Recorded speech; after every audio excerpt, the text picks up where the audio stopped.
नमस्कार, आप देख रहे हैं वीके न्यूज। मैं हूं सुनील राउत। बिहार की बात में आज दिन भर के बिहार की हलचलों पर, बिहार की राजनीति पर क्या चल रहा है बिहार में, और साथ ही साथ बात होगी हर रोज की तरह एक विधानसभा की। उस विधानसभा में क्या इस बार माहौल है और क्या किसका पलड़ा भारी है।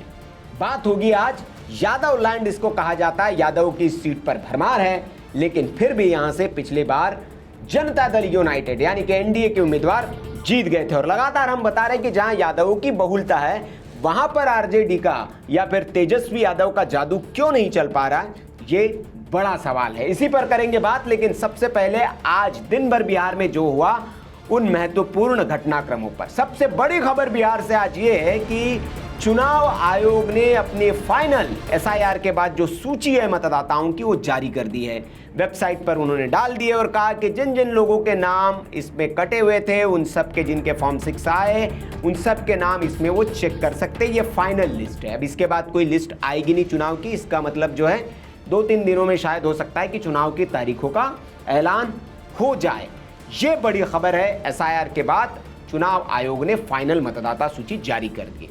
दूसरी बड़ी खबर यह है कि पवन सिंह, जो बिहार के भोजपुरी स्टार कहलाए जाते हैं, उनकी घर वापसी हो गई है। भारतीय जनता पार्टी में फिर से उन्होंने वापसी कर ली है और अमित शाह के साथ उन्होंने मुलाकात की है। बिहार के राजनीति में ये बड़ा अपडेट है, क्योंकि पवन सिंह का बिहार में बहुत ज़्यादा जो है वो प्रभाव है।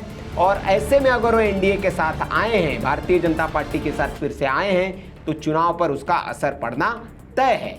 दरअसल बैकग्राउंड के लिए आपको बता दें कि 2024 के चुनाव में भारतीय जनता पार्टी ने आसनसोल से इनको चुनावी मैदान में उतारा था, लेकिन कुछ विवाद हो गया जिसकी वजह से इनकी टिकट काट दी गई, जिसके बाद इन्होंने नाराज होकर काराकट से निर्दलीय चुनाव लड़ा था, लेकिन वो चुनाव जीत नहीं पाए थे। इसके अलावा एक और बड़ी खबर बिहार से, एक टाइम्स नाउ जेवीसी का सर्वे आया है। एग्जिट पोल जिसको हम कह सकते हैं, एग्जिट पोल तो नहीं कहेंगे, माफ करिएगा, सर्वे, जिसको चुनाव से पहले जो सर्वे आते हैं, वो सर्वे आया है। और इस सर्वे का जो डेटा है वो तेजस्वी यादव और इंडी अलायंस जो है उनके खेमे के लिए अच्छी खबर लेकर नहीं आया है। सर्वे ये कह रहा है कि फिर से नीतीश कुमार की वापसी हो रही है, एनडीए की सरकार बन रही है और भारतीय जनता पार्टी जो है सबसे बड़ी पार्टी बनकर बिहार में फिर इस बार उभरेगी। 130 से लेकर 150 तक सीटें जो एनडीए अलायंस है उसको मिल सकती है, और इंडिया गठबंधन जो है वो 81 से लेकर 103 सीटों तक इस चुनाव में जीत सकता है। ये सर्वे का अनुमान है। वहीं जनसुराज पार्टी जो है प्रशांत किशोर की, वो 4 से 6 सीटें जो है वो जीत सकती है। और वही असदुद्दीन ओवैसी जो सीमांचल में अपना हाथ आजमा रहे, बीएसपी के साथ उन्होंने गठबंधन किया है और दोनों मिलकर जो है 5 से 6 सीटें फिर जीत सकते हैं। उनका थोड़ा सा प्रभाव घटता हुआ दिख रहा है इस सर्वे के मुताबिक। ये टाइम्स नाउ जेवीसी का सर्वे है चुनाव से पहले। तो ये बात तो इस सर्वे की, जाहिर सी बात है, सर्वे देखकर जेडीयू के खेमे में खलबली मची होगी। और अब आप कहेंगे कि ये सर्वे जो आया है तो इतनी सीटें कैसे आ रही है। तो रोज जैसे कि हम हर रोज बात करते हैं बिहार की बात में, इसके पीछे कुछ ठोस कारण है, ठोस वजह है। बिहार में जिस तरह से बिहार बदला है 2005 के बाद, और 95 से लेकर 5 तक का जो दौर रहा है, उस दौर में जो बिहार का पिछड़ापन था, जो बिहार का जो जंगल राज का मॉडल था, जो माफिया बिहार में उस दौर में पनपते थे, अपहरण उद्योग जो बन चुका था, उसकी जो कालिक है वो लोगों के मन से अभी तक निकली नहीं है। वो दृश्य जो है लोगों के मन से अभी तक गए नहीं है। भ्रष्टाचार हो, और इसीलिए बार बार जो है भारतीय जनता पार्टी वो एनडीए उस काल को अभी भी बिहार की जनता को याद दिलाती। उसके बरक्स अगर हम नीतीश कुमार के कार्यकाल की बात करें तो निश्चित तौर पर काम हुआ है। ये बिहार के लोग भी कहते हैं। 2005 से पहले 3 इंजीनियरिंग कॉलेज, 3 मेडिकल कॉलेज, ये संख्या थी, और ये भी 95 के पहले से, 95 के बाद एक भी नहीं बना था। तो उसके बाद बड़ी संख्या में 38 इंजीनियरिंग कॉलेज हो या 7 मेडिकल कॉलेज हो, ये अगर हो रहा है वहाँ पर, तो निश्चित तौर पर बिहार की जनता को दिख रहा है। साथ ही साथ जो मुख्यमंत्री रोजगार योजना है उसका बड़ा असर है। जीविका दीदी वाली जो योजना है नीतीश कुमार की, अंत्योदय योजना प्रधानमंत्री नरेंद्र मोदी की, प्रधानमंत्री आवास योजना, कृषि कल्याण सहायता योजना जो है 12,000 रुपये जो कृषकों को मिलते हैं, या फिर आपके दिव्यांग पेंशन नीतीश कुमार की योजनाओं, तमाम योजनाओं की भरमार है। घर, रसोई गैस, नल से शुद्ध जल, सड़कें जो बिहार में चमचमाती बन गई है, बिजली, मुफ्त बिजली भी मिल रही है और बिजली भी आ रही है। पहले बिजली जो है वो 5-6 घंटा ग्रामीण अंचल में आती थी, अब 4-5 घंटा जाती है, ये स्थिति है। तो ये सब जो चित्र है, इस वजह से बिहार की जनता का जो मन है वो नीतीश कुमार से हटता नहीं है। और इसीलिए लगातार ये जो सर्वे के अगर आंकड़े आए हैं, इन आंकड़ों पर, इसीलिए ये आंकड़े जो है, जनता अभी ग्राउंड पर भी जो लोग हैं उनके भी अगर आप देखेंगे तो इसीलिए नीतीश कुमार से उनका मन जो है वो हट नहीं रहा है और नीतीश कुमार पर जो है वो दांव लगाना चाह रहे हैं फिर। क्योंकि जिस तरह का डेवलपमेंट, मैंने कहा कि एक बगहा में ड्राई पोर्ट की बात हो या फिर मखाना बोर्ड की बात हो, राष्ट्रीय मखाना बोर्ड का जो गठन किया गया है, या तमाम बिहार के उद्योगों को चमकाने के लिए उद्योग नीति, मुफ्त में ज़मीन और बाकी टैक्स फ्री करने की बात हो, तो नीतीश कुमार और भारतीय जनता पार्टी ने वहाँ काम तो किया है, इससे इनकार नहीं किया जा सकता। और इसीलिए वहाँ की जनता जो है वो दोबारा एनडीए को जो है सत्ता में देखना चाहती है। और भारतीय जनता पार्टी विकास के मुद्दे पर ही चुनावी मैदान में उतरी है। उन्होंने का कैंपेन का स्लोगन भी है, रफ्तार पकड़ चुका है बिहार, और कैसे रफ्तार पकड़ा है वो जगह जगह जाकर बिहार की जनता को बता रहे हैं। और इसीलिए जो है ये सर्वे के जो आंकड़े हैं शायद इस तरह के जो आ रहे हैं, और इसीलिए इंडिया अलायंस और जो इंडिया अलायंस है, सबसे बड़ी समस्या भी ये है कि इंडिया अलायंस जो है एकजुटता नहीं है, एकरूपता नहीं है, अभी तक एक टेबल पे आ नहीं पा रहे हैं। कौन मुख्यमंत्री का कैंडिडेट होगा उसी को लेकर उहापोह मची है, कौन किस में से लड़ेगा। कांग्रेस पार्टी अपनी राह चल रही है, आरजेडी अपनी राह चल रही है। तो हालांकि अति पिछड़ा को लेकर एक उन्होंने दांव चला एक घोषणा पत्र लाकर, लेकिन एक तो है कि हम करेंगे, और यहाँ पर ऑलरेडी जो कर चुके हैं, जो मिल चुका है, उसका जब कंपैरिजन करेंगे तो एनडीए जो है वो आपके ऊपर भारी पड़ता है, आपके दावों के ऊपर। और भारतीय जनता पार्टी कह भी रही है कि भैया आप बिहार में जो मॉडल लेके आए हैं, आप जिन राज्यों में सत्ता में हैं वहाँ तो उसका कुछ पहले क्रियान्वयन करके दिखाइए। आप यहाँ तो नया वादा कर दे रहे हैं, लेकिन वहाँ क्या, जहाँ आप सत्ता में, तो अगर संभव है तो पहले वहाँ करके दिखाइए, फिर आप इधर आइए। तो इसीलिए आप घिर जाते हैं और आपके दावे जो फेल हो जाते हैं। भ्रष्टाचार, करप्शन के जो चार्जेस आपके ऊपर है, तो आप वो मुद्दा उठा नहीं सकते बिहार में। अशिक्षा, 9वीं फेल एक आदमी मुख्यमंत्री बनेगा क्या, ये सवाल जो है भारतीय जनता पार्टी मुद्दा उठा देती है। तो ये कुछ इंडिया अलायंस के जो हम कहते हैं प्रो एंड कॉन्स, तो वो कॉन्स है जिसकी वजह से बिहार की जनता जो है वो उस पर विश्वास उनको नहीं हो पाता है। ये तो ओवरऑल बात हो गई। अब हम बात कर रहे थे कि एक विधानसभा की हम बात करेंगे, तो आज बात करेंगे बेलहर विधानसभा की, जो बांका जिले में आती है, और इसको यादव भूमि भी कहा जा सकता है। इसका वजह है कि जो ओबीसी है, पिछड़ा वर्ग से आने वाली ये जाति के यहाँ अगर मतदाताओं की संख्या देखें तो 30% से ज़्यादा है, लगभग 31%। और यादवों का वर्चस्व यहाँ इस हद तक है कि यहाँ अब तक 8 बार किसी न किसी पार्टी से जो उम्मीदवार चुनकर आए हैं वो यादव ही चुनकर आए हैं। और कुल विधायक जो अब तक चुने गए उसमें आधी हिस्सेदारी जो है वो यादवों की रही है, लगभग। और इसके अलावा अगर हम बात करें 2020 के चुनाव की, तो 2020 के जो पिछला चुनाव था उसमें बेलहर में 3,07,000 कुल मतदाता थे। 2024 के लोकसभा में थोड़ी संख्या यहाँ बढ़ी, 3,29,000 हो गई।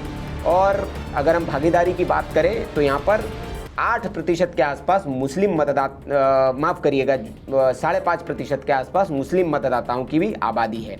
और ये पूर्णतः ग्रामीण अंचल वाला मतदाता क्षेत्र है, शहरी मतदाता यहाँ पर शून्य लगभग है, ऐसा समझ सकते हैं। 1962 में ये सीट अस्तित्व में आई थी बेलहर, और तब से लेकर 16 विधानसभा चुनाव इस सीट पर हुए हैं। और इनमें से कांग्रेस, जनता दल यूनाइटेड ने 4 बार, जेडीयू और कांग्रेस 4 बार जीत हासिल की है।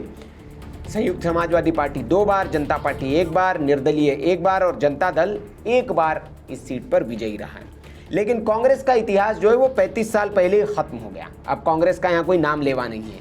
1990 के चुनाव में आखिरी बार कांग्रेस ने यहाँ जीत दर्ज की थी, उसके बाद से कांग्रेस का कुछ बचा नहीं है।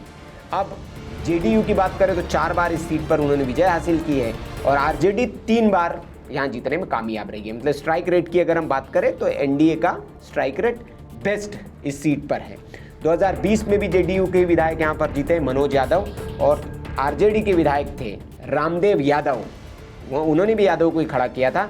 लेकिन दोनों यादव की लड़ाई में एनडीए वाले, तेजस्वी यादव वाले यादव की बजाय एनडीए वाले नीतीश कुमार के यादव पर वहाँ के यादवों ने भरोसा जताया और वो जीतने में कामयाब रहे। हालांकि उस चुनाव में आपको याद होगा कि एलजेपी अलग चुनाव लड़ रही थी और एलजेपी ने खूब कोशिश की थी हर सीटों पर नीतीश कुमार के कैंडिडेट को हराने की।